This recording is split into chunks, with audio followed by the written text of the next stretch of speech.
Terima kasih Anda masih menyaksikan Bincang Spesial di Garuda TV. Nah, masih bersama dengan dua narasumber saya, Pak Naswardi dan juga Bu Hafida. Tadi kita sudah berbincang ya soal banyak sekali soal LSF ini sendiri. Tapi kan kita melihat juga banyak film-film Indonesia yang memang sekarang lagi booming dan luar biasa untuk sukses besarnya. Nah, kalau menurut Bapak sendiri bagaimana dari LSF melihat perkembangan film nasional saat ini? Ya. Kalau kita lihat data 2023 di Lembaga Sensor Film, kita rata-rata ya, ada 40.000 judul materi yang kita sensor setiap tahunnya. Nah, dari itu 1 tahun kan ya Pak? 1 tahun.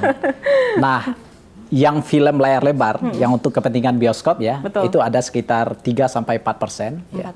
Tahun ini ada 433 film nasional dan film asing yang tayang di bioskop yang disensorkan ke Lembaga Sensor Film.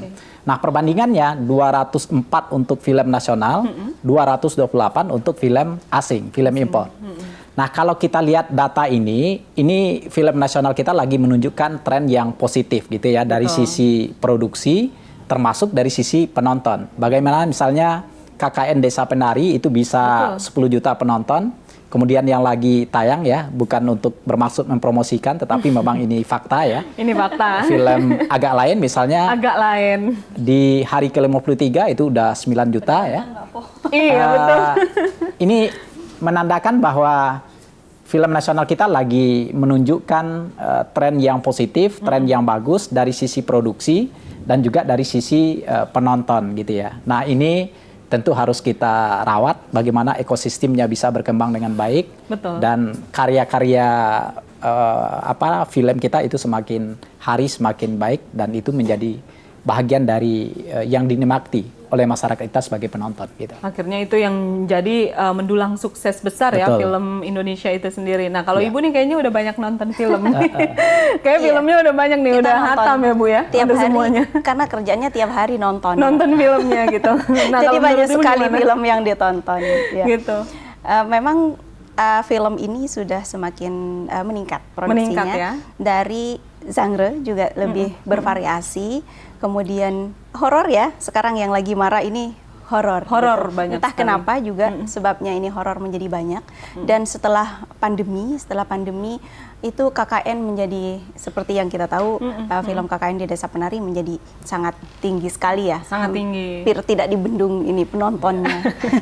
Sepanjang sejarah justru. Kalau dulu ada Dilan itu masih 6.000, kemudian Warkop ya itu masih di 6.000, kemudian Pengabdi Setan itu masih di 6.000. Kemudian muncul KKN ini akhirnya menjadi 10.000. Dan sekarang juga 10 juta. Kemudian disusul yang sekarang Agak Lain. Nah, Agak Lain. Iya, genre sebenarnya ini tidak sama ya. Ada juga yang drama, kemudian kalau horornya itu di KKN. Orang bilang, KKN yang lagi naik horor diminati. Sebenarnya tidak ke sana semua juga gitu, sesuai dengan selera pemirsa. Yang Agak Lain ini sebenarnya komedi, bukan horor, tapi dia sudah sekarang hampir sama dengan KKN, beda 1 juta, 9 juta untuk saat ini. Nominalnya aja emang agak lain ya. Nominalnya agak lain, yang nggak diduga terjadi yang seperti itu. Betul. Mungkin masyarakat juga saat ini sudah butuh hiburan. Nah, pasca pandemi ya yang tertahan, kemudian keluar seperti itu. Nah, kreativitas juga dari para sinias itu juga muncul. Kalau dulu horornya mungkin kita lihat ya seperti itu saja. Betul. Tetapi sekarang muncul variatif. Nah, Agak Lain ini kan memang sebenarnya ada unsur horornya juga, tapi itu sebenarnya adalah komedi. Maka mungkin nanti juga para sinias memproduksi film-film yang sesuai dengan kebutuhan masyarakat juga, gitu, sehingga para penonton juga menjadi banyak. Begitu juga pesan-pesan yang di dalam film ini juga sudah mulai merambah sesuai dengan kondisi-kondisi masyarakat yang ada. Nah, ini yang perlu support dari kita semua untuk pemajuan film nasional. Nah, kalau tadi kan Ibu membicarakan soal genre horor. Memang kan kalau dulu kan kita melihat Susana, banyak sekali genre horor gitu kan.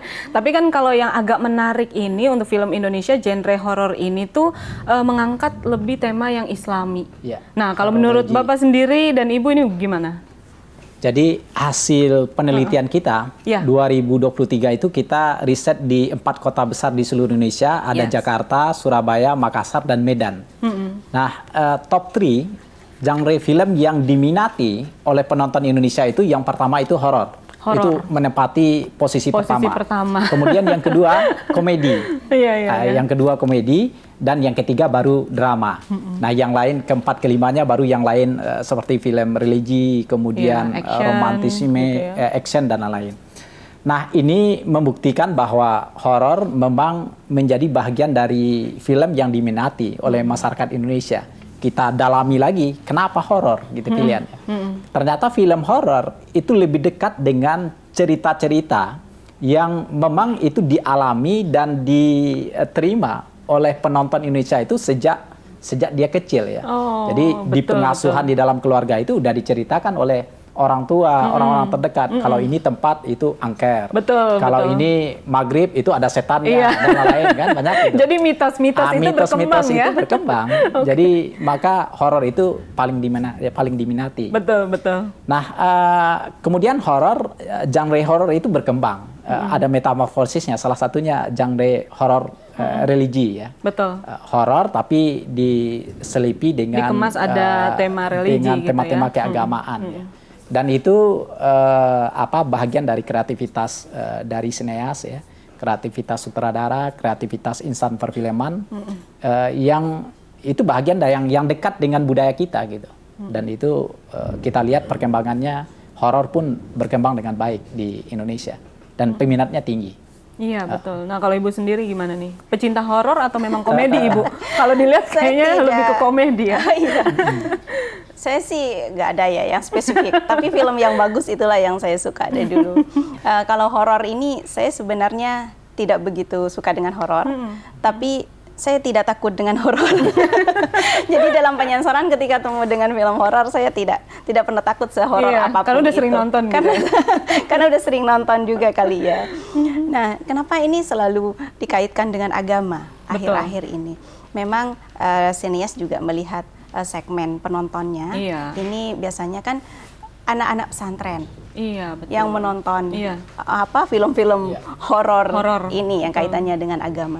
Sehingga sangat tertarik mereka menonton seperti itu. Walaupun katanya agak serem gitu, dia nonton yang setan-setan macam-macam, tapi mereka kemudian di pondok pesantren karena di negara kita ini banyak ya juga tinggal anak-anak sudah menitipkan putra-putrinya, bapak ibu menitipkan putra-putrinya di pesantren. Nah, ada yang curhat juga sebenarnya dari penonton, Ibu kenapa harus ada film horor yang religi ini ya, seperti Makmum misalnya. Nah ini yang lagi isu ini sedikit aku potong Ibu, yang lagi isunya ini tuh yang film Kiblat ini. Iya, sekarang muncul Kiblat. Kemarin Makmum juga lumayan penontonnya, Makmum itu. Nah katanya banyak yang tidak sholat tahajud kemudian karena jadi kebawa anak-anak pesantren ini takut. Tapi horor ini sebenarnya tidak bisa dirasionalisasikan sebenarnya penontonnya betul. Di bioskop itu biasanya mereka pada nutup-nutup mata begitu nonton, tapi ngintip begini horor. Mereka suka sebenarnya takut tapi suka penasaran, menantang katanya seperti itu. Makanya hasil surveinya menjadi paling tinggi untuk yang horor ini. Nah, segmen-segmen penonton ini yang kemudian juga dikejar oleh para sineas untuk kemudian memberikan tontonan-tontonan sesuai dengan kebutuhan masyarakat itu sendiri sebenarnya seperti itu. Jadi mungkin karena emang melekat dengan masyarakat juga ya, cerita legenda, mitos, jadi diaplikasikan jadi sebuah film, jadi bikin penasaran ya, yang memang jadi kelihatan jadi ada audio dan visualnya juga. Nah kalau Bapak nih kan tadi aku sedikit terlewat soal tema Islami ini, yang film horor ini, yang di film Kiblat. Nah itu menurut Bapak bagaimana Pak?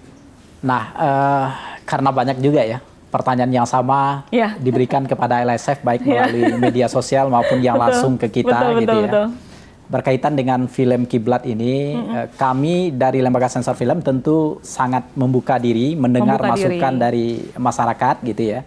Nah, khusus untuk film Kiblat ini itu belum disensorkan ke LSF, tetapi yang sudah dilakukan adalah ada mekanisme kita di Lembaga Sensor Film itu namanya peninjauan. Peninjauan itu artinya film yang belum utuh ya, yang masih berproses itu didaftarkan ke LSF untuk ditinjau. Apakah film ini sudah sesuai kriteria apa belum ya, kemudian cocok untuk penggolongan usia berapa gitu ya. Nah, dalam proses peninjauan itu kita sudah berikan catatan-catatan kepada pemilik sebagai bagian dari masukan LSF. Tapi itu belum bahagian dari formalitas penyensoran. Jadi perlu kami sampaikan juga kepada masyarakat bahwa untuk film Kiblat sudah masuk proses peninjauan tapi belum masuk ke proses penyensoran di Lembaga Sensor Film. Oke, baik. Nah, kita nanti akan lanjutkan kembali film-film apa saja nih yang bikin aku penasaran juga nih. Dan udah berapa banyak sebetulnya yang sudah disensor oleh LSF itu sendiri. Tapi kita jeda dahulu.